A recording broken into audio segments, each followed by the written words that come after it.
I'm really happy with today's workout. For today's 5x5, I did 295, and I based this number off of last week.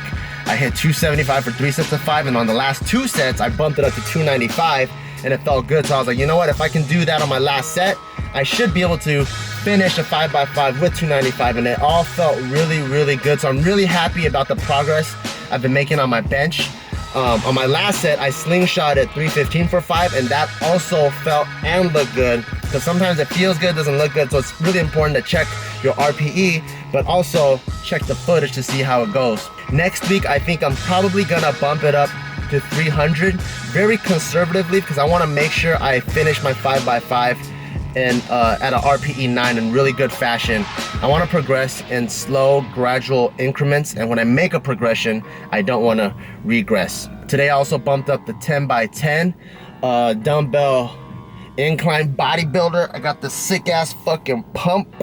You know, one thing that I really enjoy about accessories is when I take the bodybuilder approach, because when you're powerlifting, you're so after the numbers and you're so after making sure you hit all these percentages and smoking the weight. It's so technique based, and it kind of takes a little bit of the fun out of what got me into working out in the first place. Like, what got me into working out, I come from a bodybuilding background where you just fucking, you know, you don't give a fuck about form, and you just fucking swinging the motherfucker, and you get this big ass pump, and you and all your homeboys, you lift up your sleeves and you're all flexing in the mirror, and you're like, fuck yeah, you think you're fucking Z's and shit, and you're like, oh yeah, you know?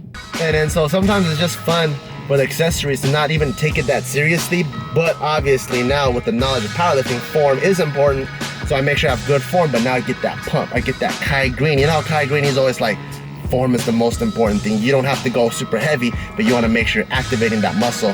So now I take that Kai Green mentality, couple that with my powerlifting knowledge, and I go nice and steady as if every single workout is on a Smith machine, and I just pump it.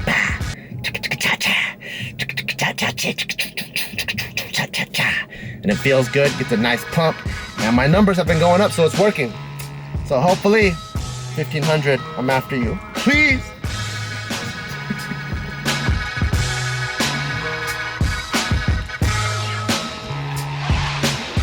So it's very important to train in all kinds of different rep ranges. Reps of 3, 5, 8, 12, 15, so that you can maximize the hypertrophicationalisms of your muscular phenomenalizations of the quadriceps